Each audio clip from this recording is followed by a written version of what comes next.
Hi, I'm Cole Hamels, pitcher for the Philadelphia Phillies. Right now, I'm pitching for the Sports Goombas, twice named Best Sports Show in New Jersey by the Associated Press. And back on the Sports Goombas, I'm Greg Mayuro. And I'm Ron Fry, the computer guy. And we are joined now by a gentleman who I believe does do some work for the Philadelphia Phillies independently. He is Todd Stofka. He is the founder of the Philly Hypnosis Center. Actually, centers. I believe there are 3. Hello, Todd. Welcome to the show. Hey, Todd. Good afternoon. Thanks for having me on. I appreciate you taking the time. All right. So that we're all on the same page, please tell us what you do. Well, the part in dressing your show with all your great listeners here is let's talk about human performance or, sports psychology in the same area. I work with people, from the last area that holds people back, and that's that mental performance. So you were talking about pitching coaches, batting coaches, and things. So you can have all the muscle strength, all the technique. However, if you don't have the mental fortitude to step up and take advantage of that, then it doesn't, come out at 100%. So that's the area that I help people in. In areas such as managing mistakes, people that get too anxious, tension, self-doubt, fear of choking, being overwhelmed by pressure, having trouble getting in the zone, staying in the zone, even having fear of coming back from injury or injury recovery.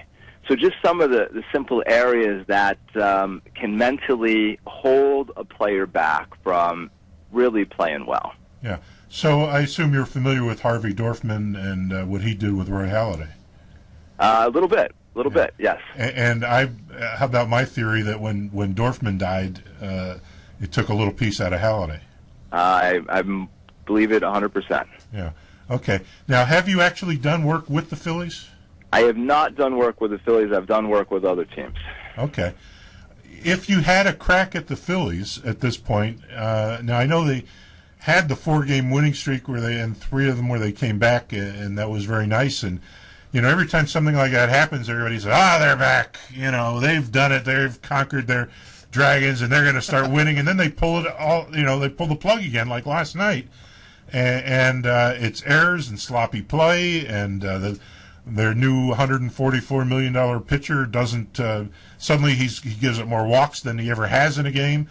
Right. What do you see when you're watching that? Do you think, boy, I could help him? I think I could do something to stop people like Fontenot letting a ball go through his legs, and Mayberry from flopping in left field, and Hamels from doing these walks. Is that what you think as you watch a game?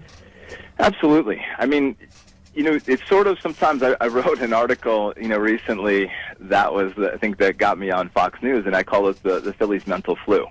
And it seems to get contagious among teams, whether, it's baseball or football, where everyone's working at, one time like a football or soccer or lacrosse, or, baseball where it's more of, a batter against, the defense. But when you have that, when you have a mistake that comes in, then people start to think from a defensive mode.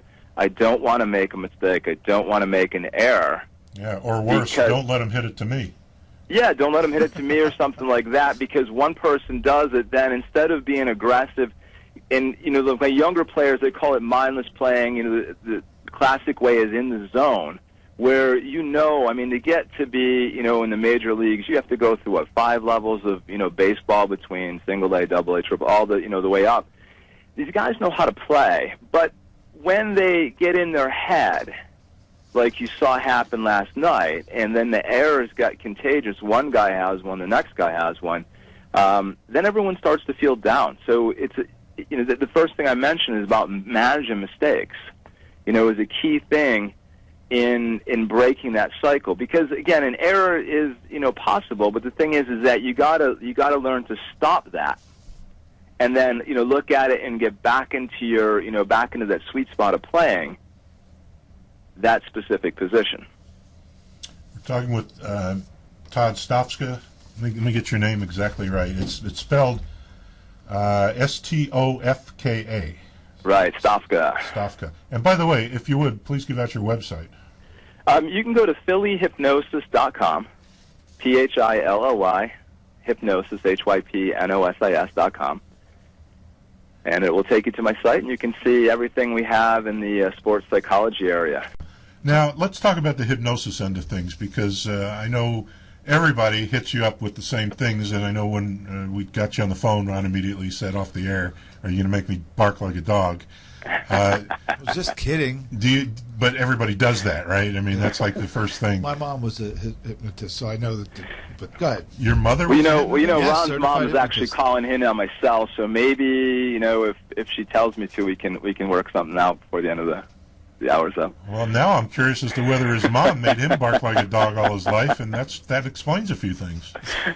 So, Greg, your question comes in because there's really, when you think of the area, I mean, let's first define hypnosis as a tool. So think of it as using your brain to make organic change in your body, because the idea, you've heard the statement, thoughts become things, right? In Proverbs 23, it says, so a man or woman thinks in their heart, so are they. So if you think about making an error, you're more likely to make an error than you are to do well. So when you begin to take that focal point of way your brain works, and every action, whether just you speaking well and running a great radio show like you do, it starts with a thought. Now you've done it numerous times, so it's not really a conscious thought, but you pretty much have a good idea to create a great sports show for your listeners. So the idea of hypnosis is we've got to address the unconscious or the subconscious part of our brain. So if we take our brain in a simple model, we only have one mind, but if we break it with a conscious and an unconscious, the conscious part of your mind can handle roughly 1 to 9 things at any one time. The subconscious or unconscious can handle at least 2.3 million things per second. Okay, so there's a lot of going on. This is where your thoughts, feelings, emotions, actions that are all been pre-programmed run from an unconscious level. Now, when you go to regular talk therapy, you're talking to the conscious part of your mind, and the problem's not over in that part of your mind, it's in the unconscious. So the unconscious is where you've heard the statement, it takes 21 days, 30 days, 60 days to build a habit. If you don't have the fortitude and willpower to do those things consistently for 21, 30 days, then the unconscious mind really isn't getting a great pattern, and it's not going to really absorb it in, because it's a lazy part of your mind, and yet it's very effective in being repeatable in doing those things over again, which is why when someone will get into a slump, it's like they have their slump program in their brain and they have their great performance part in, and they're accessing one part versus the other.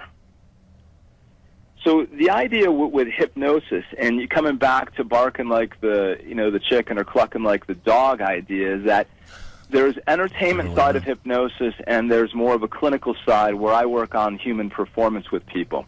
Yeah. And what you're looking to do is affect, change in the way people do that. So from the entertainment side is that the people that remain on the stage will go into the same type of state of mind, a relaxed state of mind where they can focus, and yet they accept the suggestions, to do something zany, something that will make the audience laugh.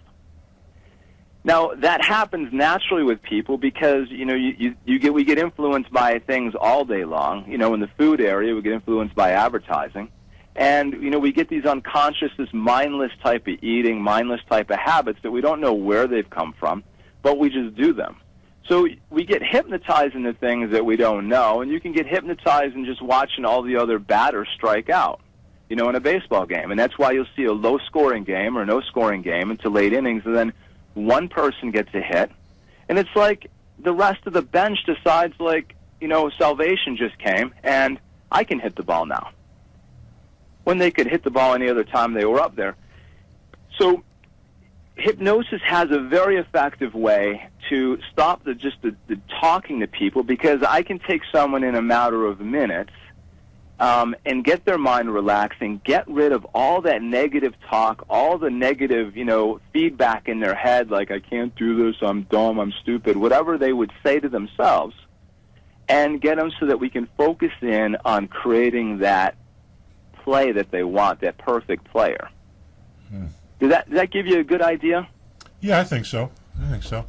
Well, yeah, you're bringing back their confidence. You're connecting, like you said, the two parts of the brain, and applying it with their physical talent.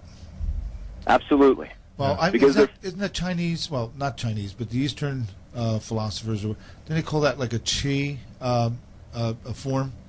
Well, qi it means energy. So I mean, what will tend to happen is, people say my energy's blocked, so it's flowing. I want to say that there's even something before qi, and that's the brain to direct that energy in the right way. Okay. Does that kind of make sense? Well, I never was a professional athlete, but I played sports all my life, and there was exactly how you explained it. There was times where my mind was clear and more, seemingly more focused, well, obviously accidentally, and there was times where I was worried. I was an outside linebacker. Are they gonna come around and swing back around and get past me? And I was always like a little bit concerned about that. Right. And then other times I just go in and make the play, and that was it. That's right. And so you had almost like, a black and white type of, program there, if you could take one side versus the other. And the question is, which version of you is going to show up on that play? Right. And not to take this away from baseball, but you have people like Montana and other great players that say, I want no time left. I want to be down, and I want the ball, because I know I'm going to go down the field and score and win the game. Right. There's that confidence that just breeds it with the team. Mm-hmm. And yeah, that's what I've had, when we talk about batting and batting production, is I've been able to take players and been able to rebuild them, build, little triggers, where they've given me their batting strategy, but then I make them bigger, stronger, faster in their mind, so that when they step in that box, everything else fades away. Crowd, everything else.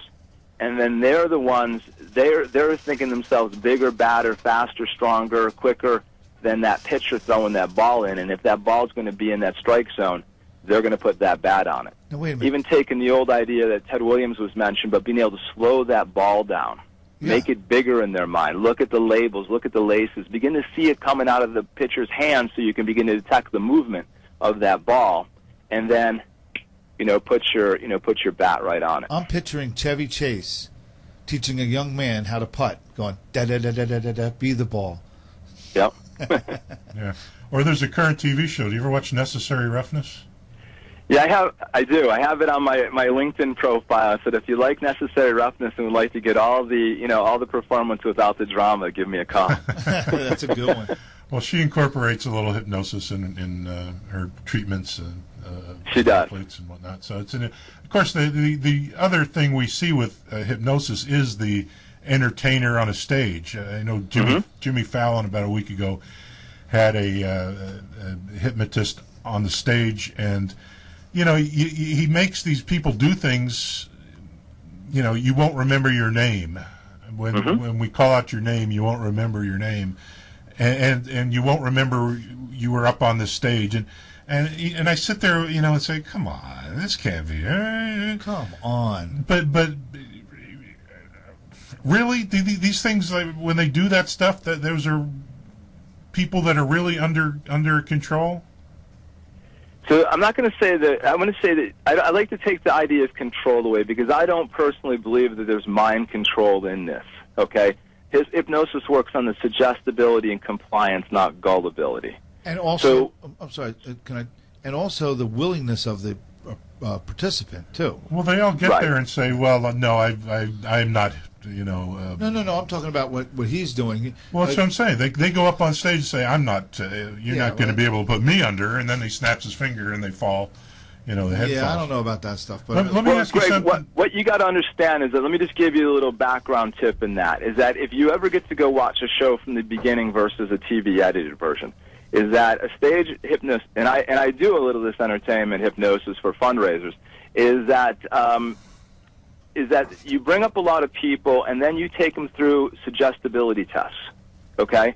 So that you begin to weed those people down until you've got that select group that are just naturally following your suggestions. And that group are the ones that are going to stick around. And that's the ones you're going to use in your show. So that's why that person can pretty much get the results that they're doing. All right, let me ask you a stupid question. When tried to hold it. What would happen if the hypnotist had a heart attack and died while somebody was under waiting for him to wake them up? Are they able to be woken up again? He really thinks about this stuff. Absolutely. You've never heard anybody in a hypnosis, and I'd rather say instead of going under, let's say go into hypnosis, because hypnosis is a natural state that occurs, and everyone goes through it every day because it's a state of brainwave activity that's between being awake and being asleep. So you would have one or two things happen. You would have people that would just go a little bit deeper, and you can measure, when I work with people around sleep issues, you can measure EKGs of the brain where you begin to get them in a deep, relaxed state, and then they can transfer over into sleep, or they would just begin to wake up. So it wears off, basically. It's just like if you're taking a power nap. Because that's one of the benefits of, of understanding this, is that 20 minutes of this relaxed, focused mindset is like a 2 or 3 hour nap. All right, Todd. Appreciate you taking the time. This is Todd Stofka. You can find him at Philly Hypnosis Center, phillyhypnosis.com. He owns 3 Philly Hypnosis Centers in the Philadelphia area, and he can help you with stopping smoking, stopping eating, that sort of thing, too. So he's reachable through the website, which is phillyhypnosis.com. And Todd, the Phillies need you. Get over there. Please, you want to give me Ruben's number so I can? I'll be glad to fly to Atlanta. Boy, that's quick.